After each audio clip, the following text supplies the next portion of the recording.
Story 4. Driving through rural areas at night had always been a bit unsettling for me.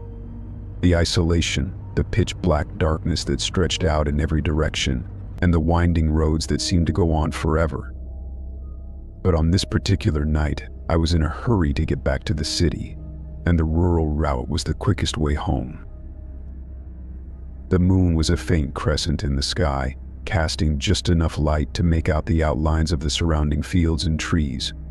My car's headlights cut through the darkness, illuminating the narrow road ahead. I was driving at a steady pace, the hum of the engine a comforting constant in the otherwise silent night. About halfway through my journey, my car started to sputter. It was a subtle change at first, just a slight hesitation when I pressed the gas pedal. But as I continued driving, the sputtering grew worse, until the engine finally gave out with a loud cough. The car coasted to a stop on the side of the road, the headlights dimming as the engine died completely. I sighed in frustration, knowing that I was miles from the nearest town and without cell phone service in this remote area. I popped the hood and grabbed my flashlight, stepping out of the car to check the engine. The night air was cool and carried the faint scent of damp earth and pine. The quiet was almost oppressive, broken only by the distant hoot of an owl. As I inspected the engine, I heard the sound of a car approaching in the distance. The faint rumble of an engine grew louder, accompanied by the glow of headlights. I felt a surge of relief, thinking that maybe someone could help me get my car started again. I stood by the side of the road, waving my flashlight to signal the approaching vehicle. The car drew closer, a sleek black sedan, but as it reached my location, it slowed to a stop several yards ahead of me. The headlights remained on, casting a blinding glow across the road. I squinted against the light, trying to see who was driving, but the windows were tinted, and I couldn't make out anything through the glare. I waited for a moment, expecting someone to get out and offer assistance, but the car remained still, its engine idling softly. The longer I stood there, the more uneasy I became. There was something off about the way the car had stopped, the way the headlights didn't dim or flicker. It was as if the car itself was watching me. I called out, asking if anyone was there, but there was no response. The silence was unnerving, broken only by the occasional rustle of leaves in the wind. I took a cautious step forward, my flashlight pointed at the sedan, hoping to catch a glimpse of the driver. But as I moved, the car's engine roared to life, and it reversed abruptly, tires screeching as it sped backward down the road. I stood there, stunned, as the sedan disappeared into the night, its headlights fading into the distance. My heart raced, a mix of confusion and fear coursing through my veins. I didn't know what to make of it. Why had the car stopped only to leave without a word? I turned my attention back to my own car, but the engine still wouldn't start. I felt a growing sense of dread, knowing that I was stranded in the middle of nowhere with no way to call for help. The road stretched out into darkness, and I couldn't shake the feeling that I was being watched. I decided to start walking, hoping to find a farmhouse or some sign of civilization. The road was long and winding, with dense trees on either side.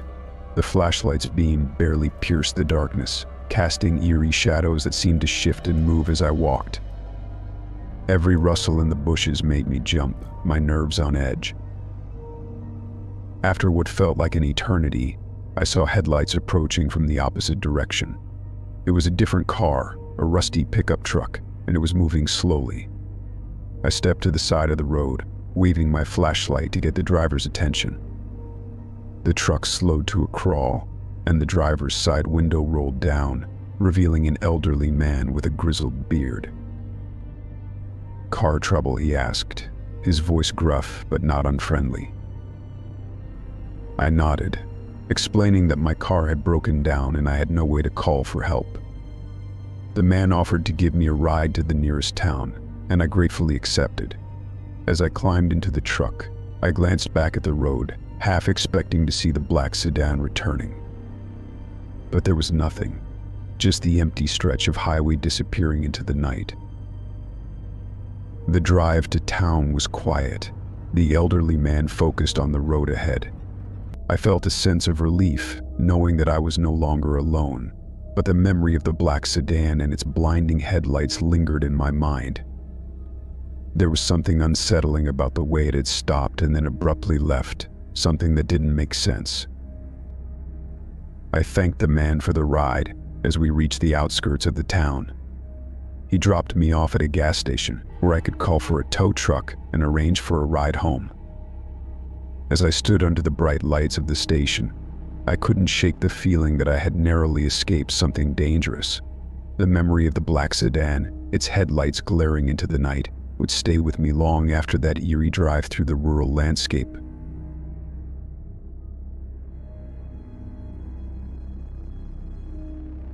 Story 5. Volunteering at the soup kitchen was something I did to give back to the community. The people who came through were from all walks of life, each with their own story, each hoping for a hot meal and a bit of human kindness. The kitchen was in a small church basement, with long tables set up for serving and a line of volunteers working in the kitchen to prepare the food. That evening I was on the serving line, dishing out soup and bread to the regulars who came in from the cold. It was a busy night, the air filled with the sounds of conversation and laughter. The atmosphere was warm, despite the chill outside, and I was enjoying the sense of camaraderie among the volunteers and the guests. As the evening wore on, I noticed a homeless man standing at the end of the line. He was older, with a scruffy beard and a worn coat that looked like it had seen better days. His eyes were tired, and he had a nervous energy about him, glancing around as if he expected trouble. When it was his turn, I handed him a bowl of soup, and he muttered a quiet thank you. But as I was about to serve the next person, the man leaned in and slipped something into my hand. It was a crumpled piece of paper, folded several times over. He didn't say a word, just nodded to me and moved along. I felt a surge of curiosity, wondering what was written on the note, but I didn't have time to check it just then. The line was long, and I had to keep serving. When the rush died down, I took a moment to unfold the note. It was a small scrap of paper, yellowed with age and filled with cramped handwriting. At first, I thought it was a grocery list or something mundane, but as I read the words, my heart sank. It was a list of locations and dates where bodies had been found, each one carefully documented. The dates spanned several years, but the most recent was from just a week ago. I felt a chill run down my spine as I scanned the list. The locations were all over the city, some in alleys, others near train tracks or abandoned buildings. I recognized a few of the places, and they weren't the kind of spots you'd expect someone to frequent at night. The thought of someone compiling this list, keeping track of these grisly discoveries, made my stomach turn. I looked around the soup kitchen, hoping to catch sight of the homeless man who had given me the note, but he was nowhere to be seen. I asked a few of the volunteers if they had seen him, but no one could remember. It was as if he had vanished into thin air, leaving behind only the cryptic message. My first instinct was to throw the note away, to pretend I had never seen it.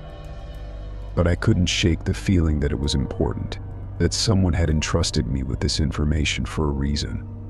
I needed to do something, to share it with someone who could make sense of it.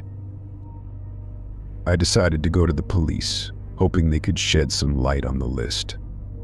I left the soup kitchen early and headed to the nearest precinct, the crumpled note clutched tightly in my hand. As I walked, I felt a growing sense of paranoia, as if someone was watching me. Every shadow seemed to move, every rustling leaf made me jump. At the police station, I explained what had happened, showing the note to the officer at the front desk. He took it from me, glancing over it with a raised eyebrow. "Where did you get this?" he asked, his tone sharp. I told him about the homeless man at the soup kitchen, about how he had handed me the note without saying a word. The officer nodded and called over a detective. a middle-aged man with graying hair and a weary expression. The detective took the note and read it carefully, his eyes narrowing as he reached the last entry. "This is serious," he said, his voice low. "We need to find the man who gave you this. Do you know where he went?" I shook my head, feeling a wave of guilt. I should have paid more attention, should have asked the man why he had given me the note. But it had all happened so quickly, and now he was gone. The detective took my statement and assured me they would look into it. As I left the station, I couldn't help but feel a sense of foreboding. The list of locations and dates, the bodies that had been found, it was like stepping into a nightmare, one that I couldn't wake up from. I returned to the soup kitchen the next day, hoping to see the homeless man again. I watched the line carefully, asking the other volunteers if they had seen him, but he never showed up. It was as if he had vanished without a trace, leaving behind only the mystery of the crumpled note. The police called me a few days later, asking if I had any more information, but I had nothing to offer. The homeless man remained elusive, and the list of locations and dates remained a haunting reminder of the darkness that lurked beneath the surface of the city. I knew that I would never forget that night at the soup kitchen, and I wondered if I would ever learn the truth behind the chilling message I had received. Story 6. Working the night shift as a security guard at the old museum was supposed to be an easy gig. The building itself was a relic, with creaking floors and dimly lit corridors that gave it a haunted vibe. But I didn't mind. I liked the quiet, and the steady rounds helped keep my mind occupied during the long hours. The museum had a history of being understaffed and underfunded, which explained why they hired someone like me with minimal experience. Most of the exhibits were antiques, dusty relics from bygone eras that didn't attract many visitors. The main attraction was the Egyptian wing, with its mummies and ancient artifacts, but even that had lost its charm over the years. One night I was doing my rounds when I noticed something strange in the Egyptian wing. There was a display of ancient hieroglyphs, a large stone tablet encased in glass, but the glass was slightly ajar. It wasn't broken, just tilted at an odd angle. I knew I hadn't seen it like that before, and it made me wonder if someone had tampered with it during the day. I went to fix the glass, pushing it back into place, when I heard a faint clicking sound. It was coming from behind the display, like the sound of gears turning. I leaned in, trying to locate the source of the noise, and noticed a small gap in the wall. It was a hidden door, cleverly concealed among the ornate carvings on the stone tablet. Curiosity got the better of me, and I decided to investigate. I pulled the door open, expecting to find a maintenance closet or a storage room, but what I saw instead made my heart race. It was a small, windowless room, lit by the dim glow of computer screens. Along one wall was a row of surveillance monitors, each one displaying live feeds from different locations. At first, I thought they were security cameras for the museum, but as I looked closer, I realized that the scenes on the screens weren't from the museum at all. They were from people's homes, living rooms, kitchens, bedrooms, all captured in real time. The images were clear, showing people going about their nightly routines, completely unaware that they were being watched. A chill ran down my spine as I scanned the screens, recognizing a few familiar places. One screen showed the interior of a local coffee shop, its owner cleaning up for the night. Another displayed a bedroom, with a couple sound asleep in bed.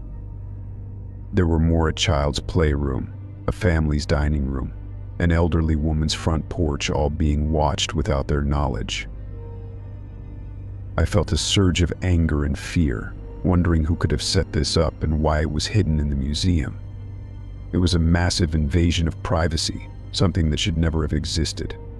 I backed out of the room, my mind racing with questions. Who was responsible for this? Why was it hidden behind a museum display? What other secrets were concealed within these walls? I knew I had to report it, but I didn't know who to trust. The museum had a reputation for being corrupt, with rumors of illegal activities and backroom deals. I couldn't be sure if my superiors were involved or if they were simply ignorant of what was happening. I decided to leave the museum and call the police from a safe location, fearing that if I stayed, I might be in danger. As I made my way back through the Egyptian wing, I heard footsteps behind me. They were soft but deliberate, each step echoing in the empty corridors. I quickened my pace, my heart pounding in my chest, but the footsteps grew louder, as if someone was following me. I turned a corner and hid behind a large sarcophagus, my breathing shallow as I listened. The footsteps approached, then stopped abruptly, like the person knew I was there. I felt a surge of panic, realizing that I was alone in a museum with someone who might not have good intentions. I peeked around the sarcophagus and saw a shadowy figure standing in the hallway. The person was tall, dressed in dark clothing, their face hidden beneath the hood. They stood still, as if listening for any sound. I held my breath, hoping they wouldn't find me, but then they started moving again, heading toward the hidden door. I took the opportunity to make my escape, running as quietly as I could toward the museum's exit. The old wooden floors creaked beneath my weight, but I didn't care, I just needed to get out of there.